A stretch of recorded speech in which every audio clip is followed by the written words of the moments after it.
Bonsoir tout le monde, bienvenue sur la chaîne de l'univers de l'ange Cathy, toujours en ce lundi 14 novembre 2022. J'espère que vous allez bien.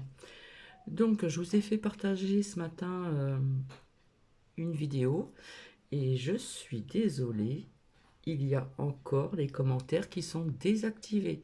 Donc sachez bien que ce ne vient pas de ma personne. Voilà, je trouve que ça arrive de plus en plus souvent. Je pense savoir d'où ça vient. Voilà, donc c'est vraiment dommage.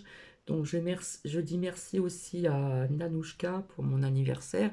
Donc, comme on dit, un dicton qui dit toujours, vaut mieux tard que jamais. En principe, on ne doit jamais le souhaiter avant. Donc, merci Nanouchka qui est toujours présente. Donc là, voilà, les commentaires sont désactivés. Apparemment, Nanouchka, elle a dû mettre ce commentaire, je pense, sur un autre partage de vidéo. Donc, je vous avais dit que je vous ferai écouter certaines choses. Alors, ça va être un petit peu long. Donc, je vais le faire en deux parties. D'accord? Ce sont donc les grands mystères. Donc, ça nous parle bien sûr de l'éveil également. Donc, c'est long, donc je vais le faire en deux parties en espérant que ça vienne jusqu'à vous. Hop, je règle l'écran. J'espère que cela va venir jusqu'à vous. Et je vous souhaite une bonne écoute et ce serait bien d'écouter aussi jusqu'à la fin la deuxième partie, la seconde partie aussi, hein. Je vais le faire en deux fois. Donc pour les personnes qui aiment bien ce style, alors il me semble, je ne suis pas certaine que je l'avais partagé sur ma seconde chaîne. Apparemment, il me semble que c'était passé, mais je ne vous montre pas les images, c'est juste une écoute, hein, d'accord? Donc je vous souhaite une bonne écoute et j'espère que ça va éveiller certaines personnes aussi. Après, je vous dis, on en prend et on en laisse, hein. J'ai trouvé ça intéressant de le refaire pour les nouvelles personnes qui sont sur cette communauté. Voilà. C'est vrai que je dis beaucoup voilà. Euh, et d'autres mots aussi, mais parfois j'ai du mal à me corriger, donc faut pas m'en vouloir. Ça aussi je le répète souvent. Je vous souhaite une bonne écoute. Alors vous pouvez l'écouter en faisant certaines choses, hein, si vous ne faites pas de bruit, bien sûr. Et puis soit devant un bon thé, une tisane ou que sais-je encore. Et, euh, et je vous dis à plus tard, donc en deux parties, d'accord? Et c'est surtout aussi la deuxième partie qui est très intéressante vers la fin. Donc je vous dis à tout à l'heure.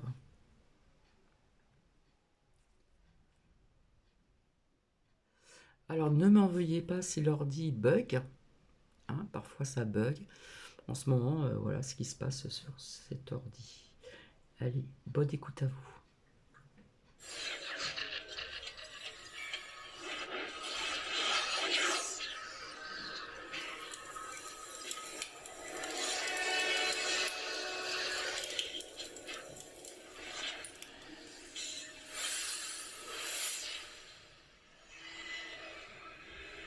Selon les écrits du passé.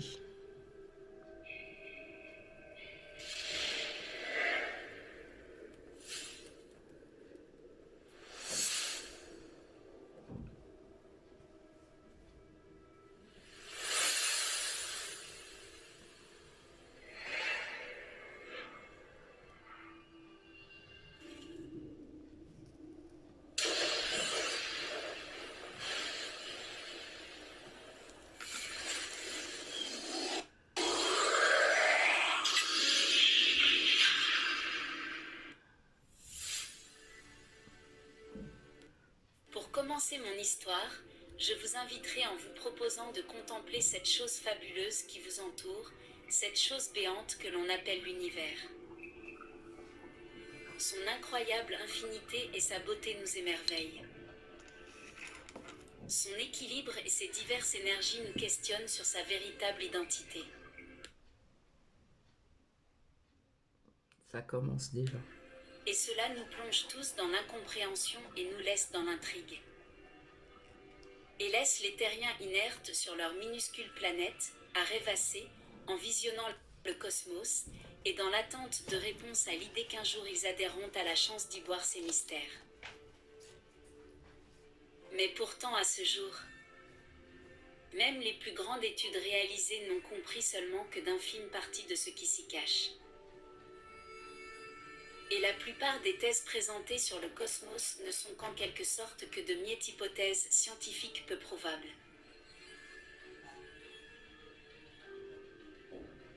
Dire qu'il y a à peine quelques centenaires on croyait toutes que la Terre était plate et que le système solaire était fixe et complètement immobile dans la Voie lactée.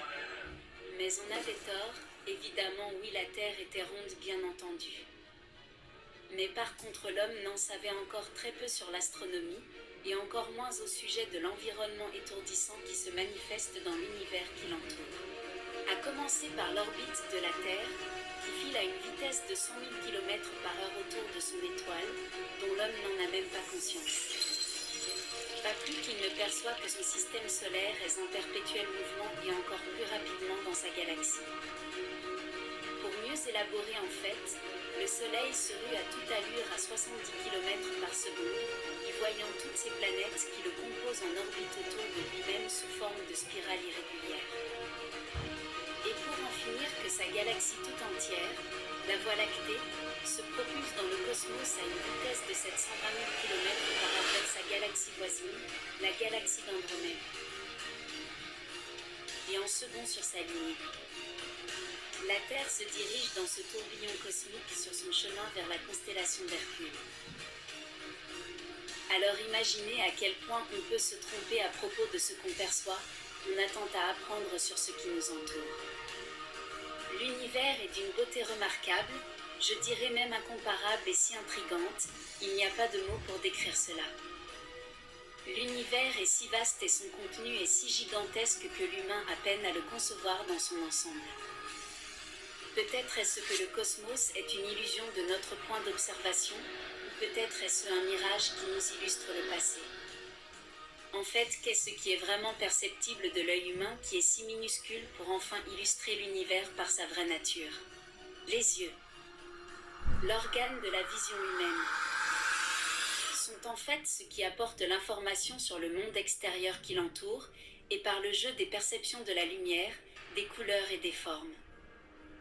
Lorsqu'un objet est regardé, la lumière qu'il réfléchit pénètre dans l'œil en traversant la cornée et la pupille.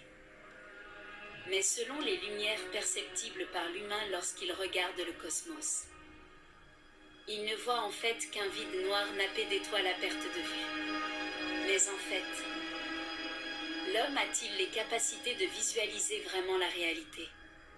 En fait, réfléchissons un moment. Qu'est-ce que voit réellement la fourmi?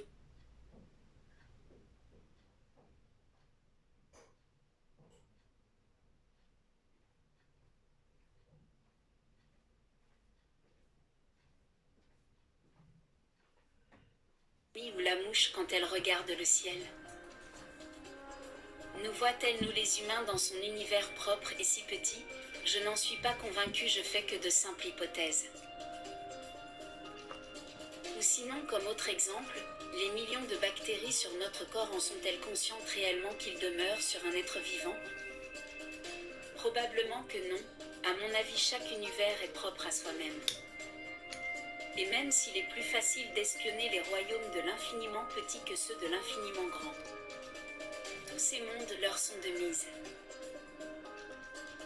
Tous ces mondes, j'en suis convaincu, étaient interreliés, pourtant même sans se voir, ils formaient une équilibre parfaite qu'on peut définir comme l'homéostasie des multi-univers. Cela m'a toujours fasciné comme si l'univers avait son plan. Et une conscience phénoménale tout planifiée. Et nous sommes là, seuls dans l'ignorance. Prisonniers sur une minuscule planète bleue, similaire à un grain de sable parmi des millions. Et que ceci flotte dans son désert éperdument noyé dans l'immensité, si l'on regarde de près sur ce grain de sable, et que l'on y prend le temps d'y regarder un peu autour.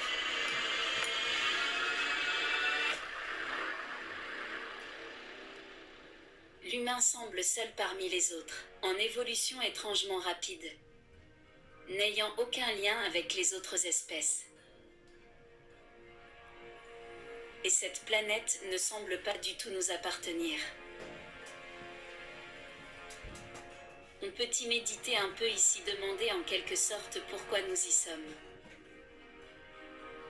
Car tous les animaux sont en harmonie avec la planète qui les accueille.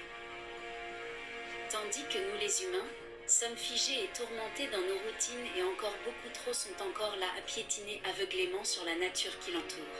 Et en plus l'humain s'est malencontreusement imposé des valeurs, la plupart du temps immorales, et il s'est approprié des éthiques sans fondement. Il a développé le consumériste en exploitant les autres espèces en même temps que la sienne. En s'appropriant le droit en détruisant l'équilibre ainsi de ses mers et ses rivières, et il a aussi de manière avaricieuse déboisé ses forêts et pollué ses terres.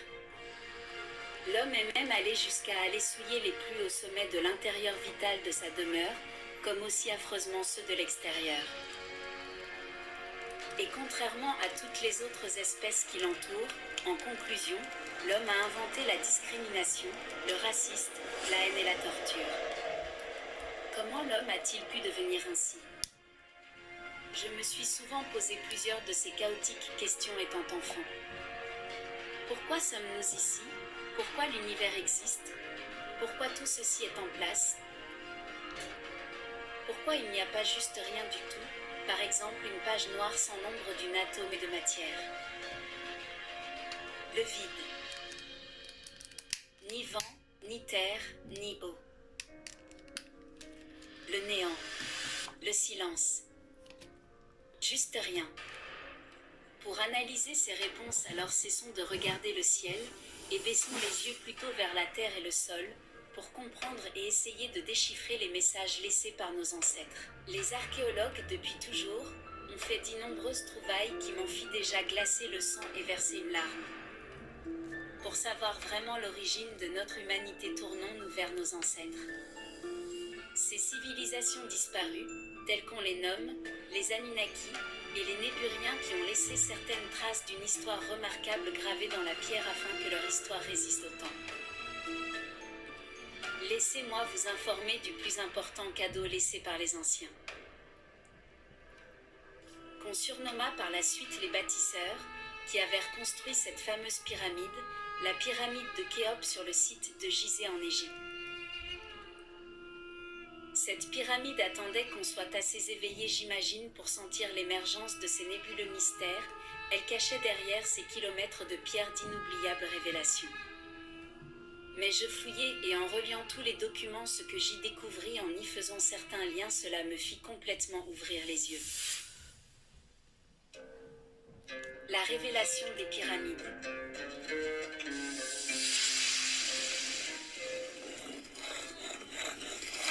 Une vision du passé. Pour poursuivre mon histoire, laissez-moi débuter. En vous laissant prendre conscience que beaucoup de choses au sujet de l'égyptologie ont été cachées et même falsifiées en vue de tromper les regards sur la vérité. En revanche, le regard que mon histoire va jeter sur les pyramides est loin d'être celle que l'on raconte dans les établissements d'éducation des temps modernes.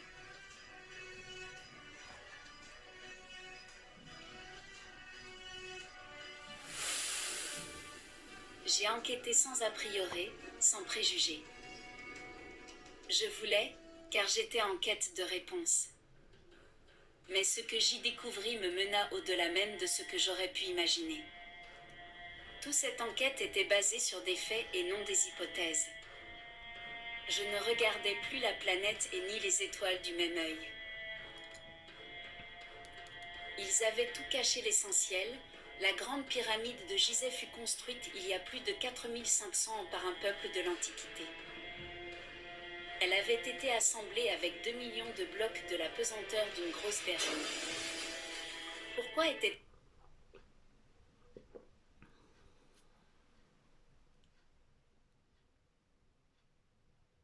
faite si immense? Elle n'avait que 2 chambres et un tunnel infiniment creux qui menait à rien d'après les chercheurs à l'ébauche des premières études recensées. Elle avait 8 façades, donc elle avait une forme géométrique de base octogonale. Ce qui rendit sa construction encore plus difficile et complexe. L'utilisation de la géométrie que les bâtisseurs avaient utilisée durant sa construction avait laissé plusieurs égyptologues qui les avaient pris en considération figés sur place, sans mots.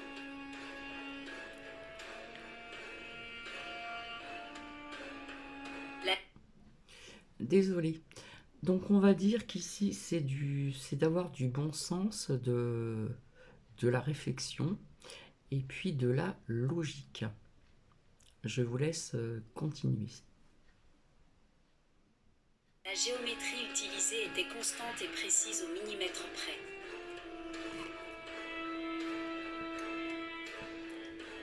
Elle était orientée au nord aux 5 cm près. Tout ça aurait été construit et finalisé selon notre instruction scolaire en 20 ans, et cela selon les dires à l'aide d'un pieu et sculpté à l'aide d'une simple roche. Et en plus, ces courageux auraient été raser une colline de calcaire à 900 km du site à l'aide de quel outil au juste? Et même si l'on s'imaginait qu'il aurait exporté ces millions de tonnes de roches par quelconque véhicule inimaginable, pourtant la roue n'existait même pas encore. Tous ces braves auraient ramené la matière roche en navire, mais selon de plus récentes études, les bateaux auraient été trop faibles pour transporter des matériaux si lourds. Les charges audacieuses du calcaire et les fortes vagues du Nil auraient inévitablement fait sombrer leurs navires dans le fond du fleuve. En fait, tout cela pour en venir que personne ne pouvait encore prouver la vérité sur le transport d'autant de roches. Au final, une fois tous ces millions de roches exportées sur le site des bâtisseurs à giser par miracle, les meilleurs architectes du passé commencèrent à dresser leurs plans. Ensuite, les ouvriers débutèrent tous ensemble à creuser la base pyramidale de façon spécifique et précisément mesurée et calculée géographiquement. Mais j'y reviendrai. Ensuite, il aurait empilé les blocs à 70 mètres de hauteur et tous insérés encore plus parfaitement que l'architecture modernisée. La grande pyramide était si bien assemblée qu'elle avait surmonté 3 tremblements de terre depuis aujourd'hui. Les bâtisseurs s'avèrent compliquer la vie pour raser cette colline de granit. Car il avait déjà opté de la connaissance que ce type de roche en particulier possédait une matière grandement plus solide que le ciment. Et il avait choisi stratégiquement celle-ci afin qu'elle résiste au séisme pour but de demeurer assez tenace pour résister au temps. Assurément, ce site renfermait un secret important. Mais le mystère de cette histoire est de comprendre comment avait-il déjà acquéri la compétence à cette époque de maîtriser le savoir comportant sur la résistance des roches.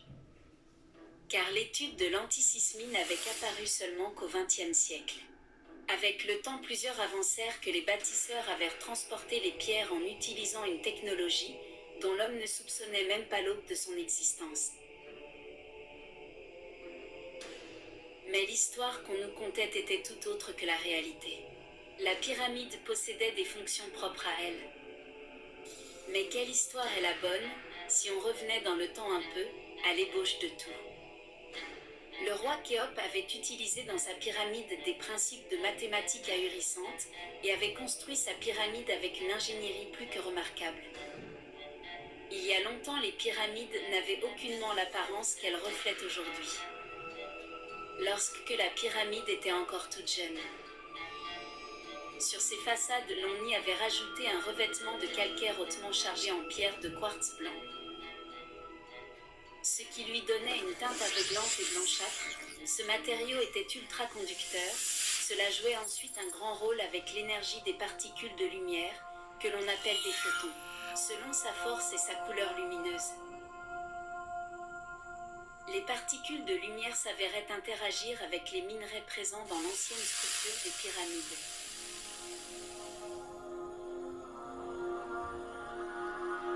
Suite à cette interaction, les électrons présents dans la matière rocheuse s'avéraient plus légers, alors ils pouvaient se propulser suite aux énergies résultant de la lumière spectrale qui était reflétée. Mais malheureusement, cette fameuse structure fut dévastée suite au dernier séisme qu'elle avait succombé. Et par la suite, l'on y avait déplacé les pierres sur un autre site, au lieu de rénover la structure. Selon des dires, elle avait plusieurs fonctions divines. Revenons au sujet de la Grande Pyramide. Selon la légendaire histoire qu'on essayait de nous faire croire, le roi Khéops avait donné sa vie dans la construction de cette pyramide, dans le but précis d'y faire son tombeau personnel. Laissez-moi vous raconter cette histoire.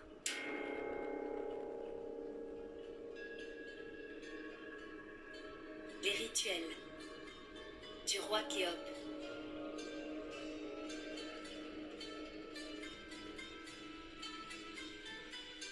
Il était une fois un roi ambitieux et dont la sagesse l'avait apporté jusqu'au savoir. Il y a de cela approximativement 4500 ans. Le roi Khéops avait migré vers l'Égypte. Il régna depuis, en y proclamant ses connaissances dans la plaine du Caire, et où sa famille royale et ses initiés s'avèrent accoutumés. Le roi brillait à la tête d'une civilisation prospère, sur les bords du Nil qui lui apportait abondance et fertilité. Mais un beau jour il mourra. Il arriva par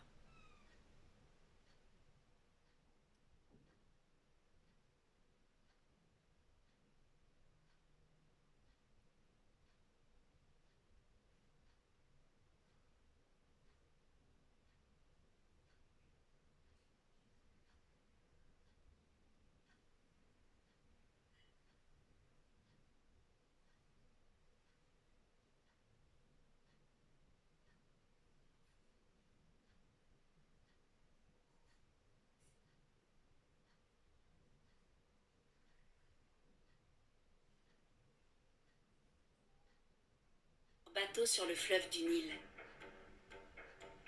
Et on déposa son corps au port du Caire, où ses fils le recueillit pour l'introduire dans la pyramide, afin d'élaborer les rituels du roi, afin de l'accommoder dans l'accroissement de sa réincarnation divine, selon ses croyances. Une grande cérémonie avait été en vigueur selon ses désirs. Ils avèrent transporté sa dépouille dans la chambre basse, à l'endroit où il y a été momifié, cela signifiait sa renaissance. Ensuite, en le glissant le long des couloirs, ils transportèrent son corps dans la chambre de la reine alignée de son ouverture avec l'étoile Sirius, qu'il avait gracieusement guidé et servi tout le long de sa quête de vie. Et ensuite, il le transporte dans sa chambre, la chambre du roi.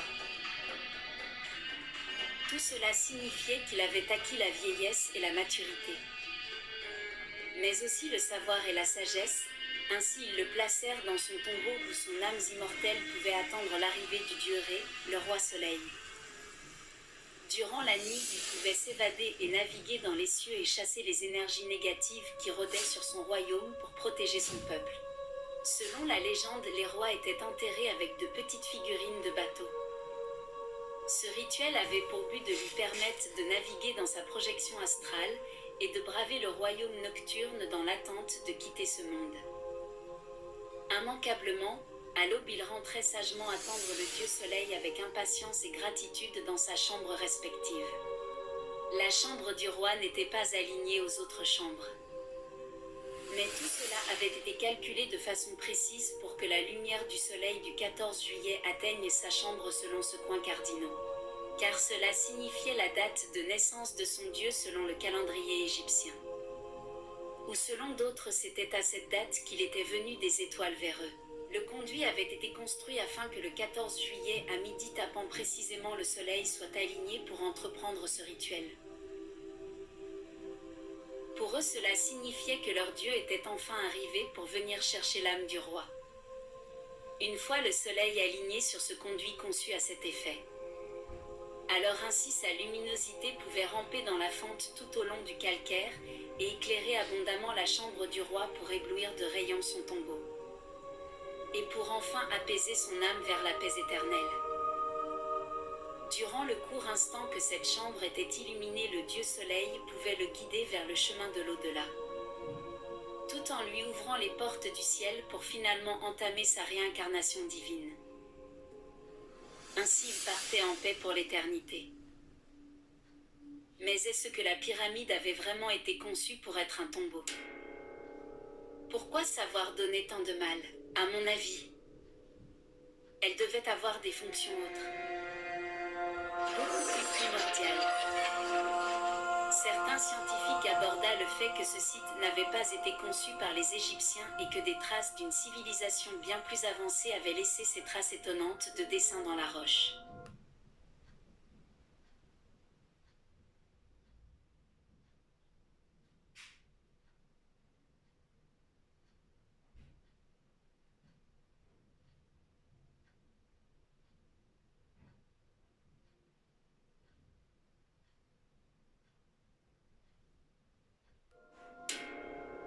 Les bâtisseurs inévitablement utilisaient des technologies que l'homme ne peut même pas encore avoir l'audace de s'imaginer.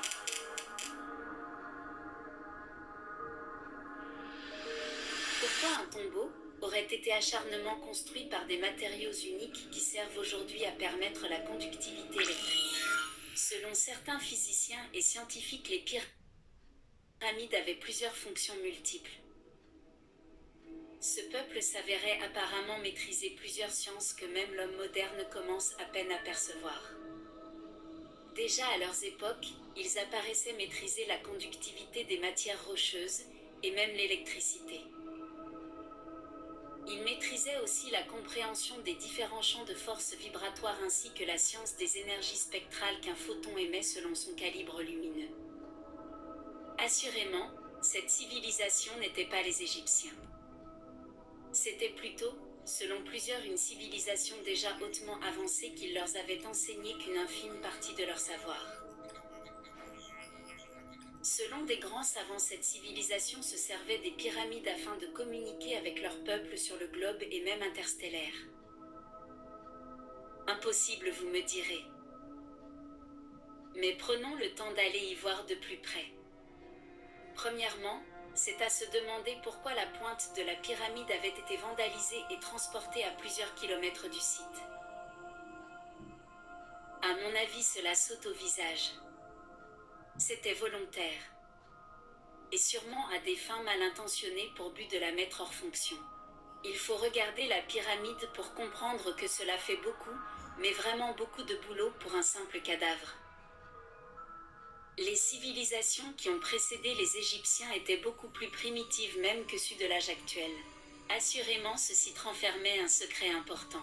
Avec le temps, plusieurs avancèrent que les bâtisseurs avaient transporté les pierres en utilisant une technologie dont l'homme ne soupçonnait même pas l'aube de son existence. Suite aux fouilles du site de Gizeh, ils découvrirent sous l'une des pyramides une technologie à l'état pur. L'œil du temple de Saqqara. Ils avaient construit une machine quantique à l'aide de simples matériaux sans transformation qu'ils avaient assemblés de façon intéressante dans le sol granité. Ils avaient commencé par faire le trou, formant un puits, qu'ils avaient soldé à 30 mètres de profondeur, et ensuite ils y avaient creusé un labyrinthe gigantesque de tunnels et de chambres. Les chambres étaient orientées aux 4 coins capitaux, dont 2 vers l'est, 3 vers l'ouest, 4 vers le nord et 5 vers le sud. Chacune de ces chambres était couverte de pierres de quartz d'une teinte et de force différentes et placées de façon stratégique. Les pierres de quartz étaient très précieuses. Cette pierre interagissait avec les vibrations sonores et jouait un rôle ultra-conducteur avec l'électricité. Chaque groupe de chambres produisait des résonances électromagnétiques qui venaient de plus en plus hautes d'une chambre à l'autre tout en y restant dans l'intervalle d'interférence de la pyramide. On appelait ces cavités les chambres bleues. Par la suite, dans chacune des chambres bleues, ils y avaient attribué des urnes en albâtre qui vibraient pareillement selon la quantité d'eau déversée à l'intérieur. Alors chacune de ces cavités résonnait selon des vibrations musicales différentes qui leur étaient spécifiquement assignées. Dont précisément les notes Sol, Fa, Mi et Ré. Au nord du puits, plusieurs panneaux s'orientaient, dont 11 colonnes placées de façon mathématique couvertes d'or, et qui descendaient jusqu'à 5 mètres en dessous des chambres déjà construites. À 35 mètres à partir de ces colonnes uniformément réparties, 11 autres chambres s'y trouvaient stratégiquement réparties. Dans les chambres plus creuses, il y avait des milliers d'urnes en albâtre qui vibraient sur la même note musicale. Les urnes en albâtre vibraient uniquement sur la note Fa. Ensuite, les bâtisseurs avaient engendré un canal creusé à partir du fleuve du Nil, qui menait à une panoplie de cavités souterraines pour y en faire pénétrer l'eau, qui était pour eux la matière clé. Une fois l'eau répartie conformément dans ces souterrains. Ce système de réseau hydraulique laissait une seule pièce sous-jacente connectée au réseau s'inonder d'eau. L'eau pouvait ensuite humidifier l'ensemble des autres pièces, afin d'augmenter la conductivité électrique. Au final, l'ingénierie de toutes ces structures élémentaires qu'il avait élaborées harmonisait mystérieusement le tout pour y en faire naître la conception des ensembles énergétiques et de toutes les technologies anciennes que la pyramide possédait.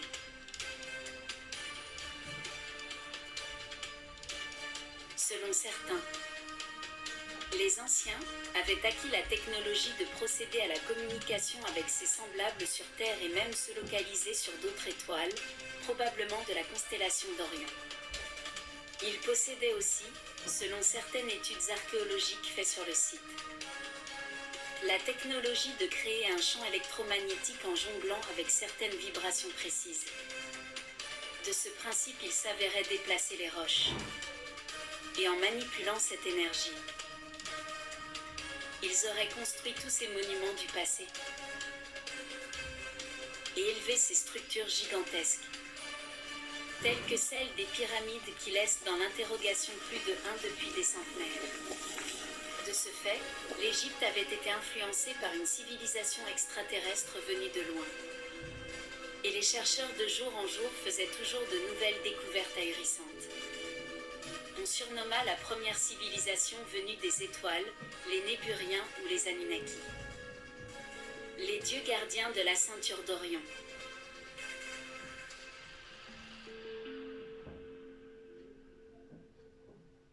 L'énigme de la géométrie. Des Anunnaki. Le nombre d'or. Ce symbole divulguait la clé de l'infini, on le surnommait le nombre divin, qui invoquait l'infini des mondes, comme en divulguait la suite de Fibonacci, qui était l'un des mémorables grands savants du passé.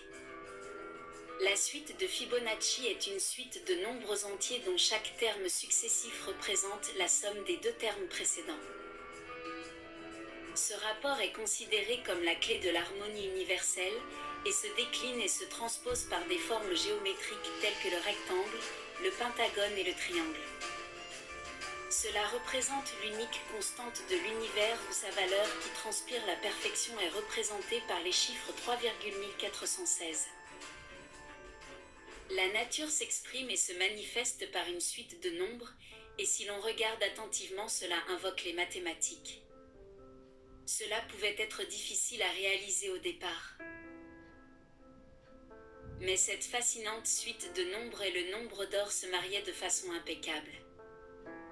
Et ces nombres réalignés entre formaient des structures géométriques qui pouvaient se répéter à l'infini. Et ensuite relier ces rectangles illustrés devant vous entre eux à chaque raccoin. Et vous allez y voir apparaître une spirale, on l'avait baptisée la spirale de vie. Ces stupéfiantes spirales nous démontraient un principe qui parlait de l'infinité. Réalisé par vous-même. La face cachée des liens magiques que les mathématiques invoquaient. Le nombre divin était la représentation de la constante universelle engendrée dans la nature.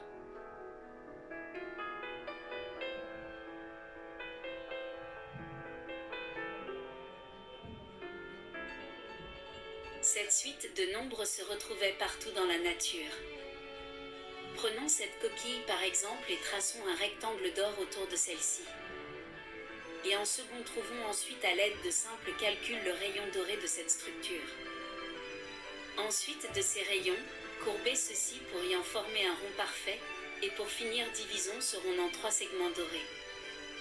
Et voyez ensuite que la nature elle-même vibre sur les lois mathématiques que l'univers invoque un peu partout.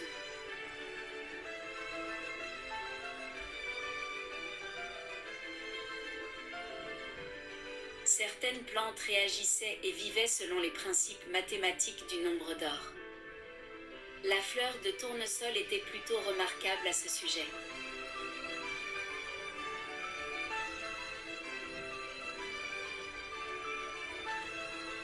Qu'on essaie de le nier ou non, la matrice avait sa façon d'illustrer le réel à sa manière. Et vraisemblablement, comme vous pouvez le constater, tous ces nombres invoquant cette géométrie sacrée étaient interreliés. Et tout ce qui se retrouvait dans la nature se caractérise par des suites ou des règles mathématiques plus ou moins complexes. Par exemple, les pétales de la plupart des fleurs se dénombrent par leur présence au nombre de 3, 5, 8, 13, de 21 ou de 34 et 55. La plupart du temps, ces nombres suivent exactement la mystérieuse suite de Fibonacci. Bref, il existe un ordre invisible que les mathématiques permettent de visualiser. Prenons par exemple au rayon X l'image d'un bras humain. Les mathématiques mettent en avant encore cette suite de nombres que l'on retrouve partout dans la nature, et même au niveau de l'ossature humaine. Un os du haut du bras est relié à 2 os de l'avant-bras, qui eux-mêmes sont reliés à 8 autres os du poignet, et qui à leur tour sont prolongés à 5 os de la main, et finalement que ceci rejoint 3 autres os dans chacun des doigts. Cette suite de chiffres, 1, 2, 3, 5 et 8. Ces chiffres font partie d'une suite bien connue, encore la suite de Fibonacci. Il s'agit d'une suite en fait pour mieux comprendre dont chaque valeur est égale aux 2 précédentes. Maintenant laissez-moi vous reporter ces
nombres sur un graphique. En affichant des formes rectangulaires selon la superficie par rapport aux valeurs des nombres. Regardons ce qu'il se passerait si l'on formerait une courbe pour les rejoindre entre eux. La courbe tracée nous illustre ensuite la forme d'une spirale. Le mouvement hélicoïdal est similaire à celui d'une pomme de pin.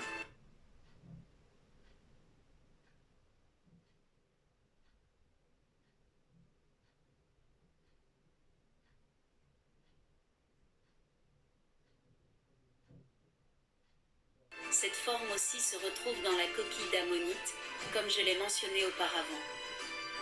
Ce n'est pas anodin. Ensuite, prenez n'importe quel nombre de la suite de Fibonacci et divisez le chiffre qui le précède et vous arriverez au résultat de 1,1416. Ce qui en résulte à la valeur que l'on appelle le nombre d'or. Reprenons l'image du bras au rayon X. La différence de longueur entre le bras et la main est égale au nombre d'or. Et cela vaut aussi pareillement pour les 3 phalanges.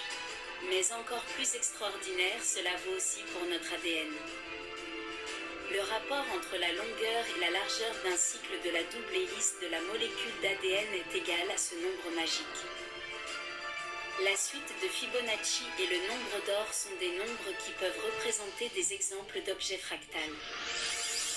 Pour vous l'imaginer, la structure des nervures d'une feuille est conforme et identique à celle des branches d'un arbre.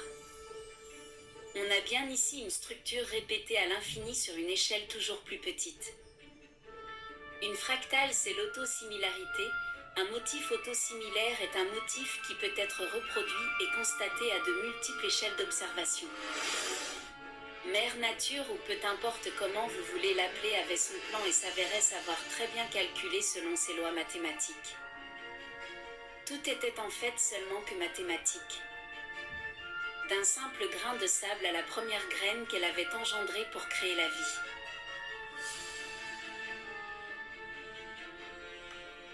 Il faut bien admettre que tous ces mondes invisibles étaient fractales et infinis.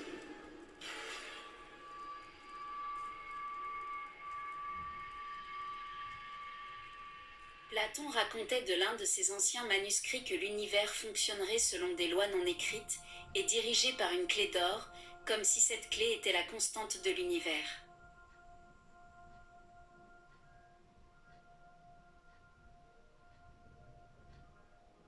Un chercheur mathématicien, Benoît Mandelbrot, dans les années 1980 avait pensé comprendre l'énigme. Alors à l'aide d'une simulation par ordinateur qui allait utiliser les principes de la clé, qui était en fait la spirale de vie. Ensuite il reforma l'univers dans un programme informatique. Utilisant cette composante qui était la clé de l'infini en la désignant comme une fractale.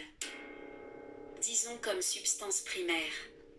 La fractale est une forme géométrique brute, dont chaque partie est composée du modèle réduit et complet qui se forme sous les vibrations de l'univers qui la complète aussi. Il avait appelé cette propriété autosimilarité. Il utilisa ensuite ces formes mathématiques et géographiques et variables dans un cadre limité, afin de réaliser ses expériences.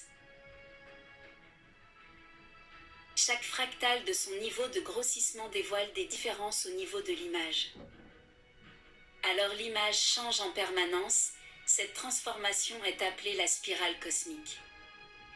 Voilà ce que représente selon lui l'intelligence de la matrice de l'espace-temps. N'est-ce pas de toute beauté? Plus j'essayais d'y comprendre quelque chose sur les mystères cosmiques, et plus je m'enfonçais dans l'incompréhension. Et j'essayais stupidement d'y trouver un but. Que faisions-nous ici sur Terre? Et en fait, d'où viennent les origines de la race humaine? De là sont nées mes recherches plongées. Maintenant revenons un moment en Égypte. Là où cette mystérieuse civilisation avait imité les principes de calcul qui englobaient la divinité du nombre d'or à tellement d'endroits que cela ne pouvait pas être le fruit du hasard. Et toutes les pyramides étaient construites selon cette stratégie géographiquement mathématique, en y partant de la grandeur de ses chambres jusqu'à sa hauteur, et calculée pareillement par sa forme et par sa densité, ce qui en formait encore ce triangle parfait. Toutes ces formes géométriques mathématiques étaient identiques, peu importe leurs envergures. Et si l'on prenait le temps de les étudier, peu importe qu'ils soient immenses ou petits, nous ramenait toujours au résultat du nombre d'or. Et même ce principe s'avérait répété par leurs emplacements géographiques sur le globe, et encore on invoquait le chiffre d'or aux distances séparant les pyramides les unes des autres. Je pourrais vous y en rajouter en tant que preuve que tous ces sites sacrés étaient placés en ligne droite au mètre près sur la même longitude tout autour du globe. Comme si l'on y aurait tracé une ligne droite au crayon les reliant entre eux. En passant par le Pérou, par le chandelier de Paracas et les pistes de Nazca, ainsi que tous ces temples toujours au Pérou placés spécifiquement. Ensuite, toujours alignés, on franchit l'océan et on se retrouve en Afrique sur les terres du Gondumalé. On retrouve la cité du pays d'Ogon, qui connaissait les étoiles Sirius B et Sirius C, avant même les astronomes. Ensuite on franchit Tassili Nagier, connu pour son grand dieu martien. Et ensuite on poursuit sur la même ligne en Égypte sur le site de Gizeh. Ensuite la ligne continue avec toujours plus de temples construits et de cités qui invoquaient les mêmes dieux, en y passant par l'Irak, là où les plus grandes découvertes archéologiques ont été faites. Et suite d'autres temples alignés en Iran, et aussi en Inde, qui ceux-ci ont toujours été considérés comme les demeures des dieux. Ensuite, sur la même trajectoire, d'autres structures apparaissaient en Thaïlande et encore en continuant là où d'autres sites ont été oubliés ou détruits par le temps. Tout cela en finissant par l'endroit le plus reculé sur la planète Terre. L'île de Pâques. Alors la défaite.